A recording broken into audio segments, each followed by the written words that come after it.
Fallout 3 is known to have some pretty unsettling locations. Sites like Vault 106 and the Dunwich Building are practically infamous for their levels of horror, in what is an otherwise action-oriented franchise. However, there are also examples of a more subtle form of horror right under most players' noses. One of the best examples, though, may just not come from Fallout 3, but from its sequel, New Vegas. If any of you have played Fallout New Vegas, chances are you're familiar with the hotel and casino called the Bison Steve. It's a Fallout universe parallel of the Buffalo Bill in the real town of Primm.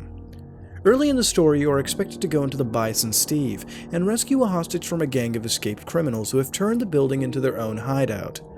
You don't have to do it, of course. If you skip past a section and head on down the road, events still trigger to allow the main quest to catch up to you. However, the chances are good that most players will ultimately go through it, if not at least once. And that's only because that's where the quest markers ultimately point them. How often do players really look at the building, though? Not just searching for loot, but how often do we as players pay attention to the little details in the scenery? How much time do we poke around in the room upstairs and start to see signs that the Bison Steve was not a happy place? Even before the escaped convicts moved in, it wasn't a happy place. Even before the bombs fell, it wasn't a happy place.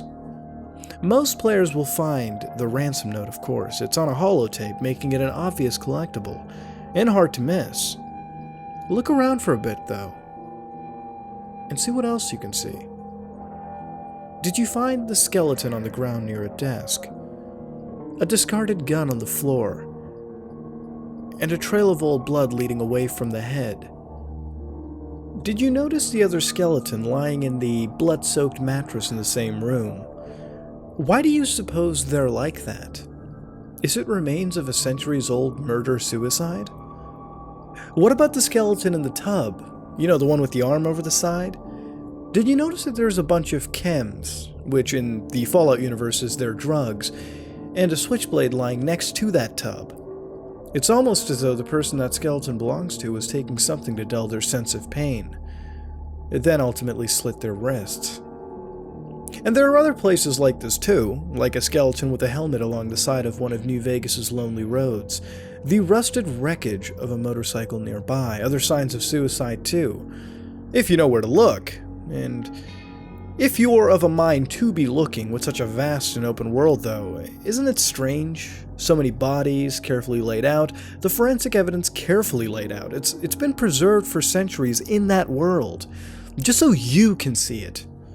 Of course, Fallout is ultimately just a game, and it's not as though New Vegas is in fact a real place. But doesn't that mean someone had to place them all, though? Just what sort of a person must they be to have thought about so many ways and reasons for people to die? Why even go to so much trouble for something so few players would even pay attention to, realistically? Someone had to approve it for the game to have this official corpse placer, right?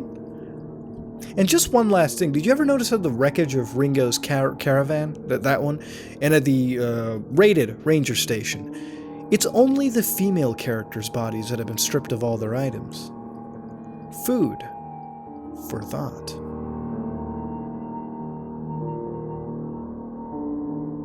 So this is not so much a story dedicated to Fallout in a way, even though it is, of course, but it's more so dedicated to the development of Bethesda's RPG's games, and it's an interesting look at it too. Usually, you know, when we cover gaming creepypasta, we're always covering sort of that game and something within it in particular, but here we have the theory of its development containing a much more darker tone to it, but I don't really consider it dark as well. If you get to the end of it, obviously we talk about a corpse placer within the development team for the video game, which I personally feel is totally a real thing. If you ever played any of Bethesda's open world RPGs, one thing that I think many people can agree with is the world definitely is filled to the brim with detail.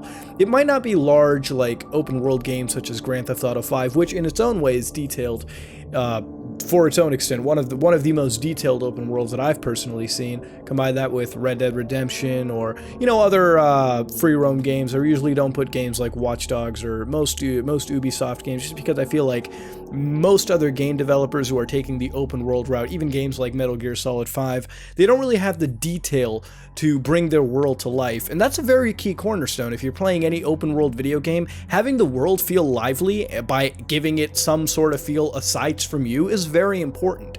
Games like Grand Theft Auto 5, Red Dead Redemption feel alive, not because of what you're doing, but because of what things are going around them. Same thing within the Fallout games or the Elder Scrolls titles.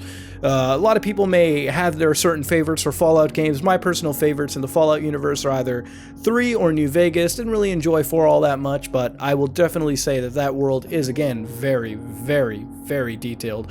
Elder Scrolls, same way. For me, a lot of the little tiny details are what makes those games, and I can totally agree with this creepypasta in the sense that many people don't often notice these things. I see many people playing these games totally overlooking these little tiny details, and they're not just little tiny details. If you're ever playing a game of Fallout 4, for example, just look at the many skeletons roaming the ground and everything. They're laid in very strategic positions to invoke not only fear, but also intrigue within the people playing them, because you start to build these connections like this story or theory dictates with just placements in games like New Vegas. Now, whether it's dark or sinister to have somebody such as a corpse placer, I, again, wouldn't consider it dark. It definitely would be an interesting job to think of multiple ways that people would die in the event of a nuclear apocalypse, and to place it in a way where people can do little forensic puzzles. Ultimately, that just adds to the game, and while it is, in a way, morbid if you really get down thinking about it, it's ultimately one of those things that builds the game. Now, as far as making it creepy in the world of New Vegas, yeah, it definitely does add more to it, and reading this, it definitely makes me want to play the game again and notice these little tiny things much more than I used to when I initially played it on my Xbox 360. Now, as far as a theory goes, the theory is definitely interesting, but it is ultimately short, and I just wish it was a little expanded on.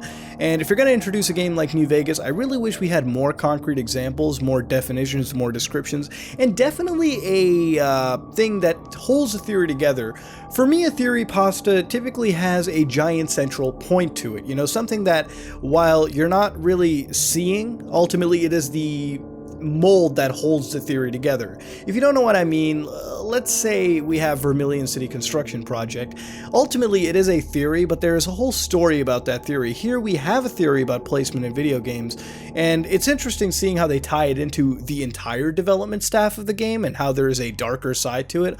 Ultimately, I feel like there needs to be a little bit more of a mold that holds that story together, because here it's just more of a cursory glance at something that is very creepy if you think about it again. But ultimately, because there's nothing really holding the theory together, it sort of falls flat. But ultimately, I gotta say, for a Fallout story, and I'm a sucker for anything Fallout, creepypasta, theory related, I love Fallout. So again, I am a sucker for this kind of stuff. And, you know, while I do see the shit pastas, even then I sort of let it get away because of my love for the games. Here, it definitely was an interesting look. You know, reading this, it was, you know, again, short, a little too short for my taste. But what it did give me was intrigue and eeriness, and it made me raise some questions about just how weirdly specific some of the locations in these games are. They might not have the biggest map sizes at all, but let me tell you one thing, they definitely have the most detailed maps.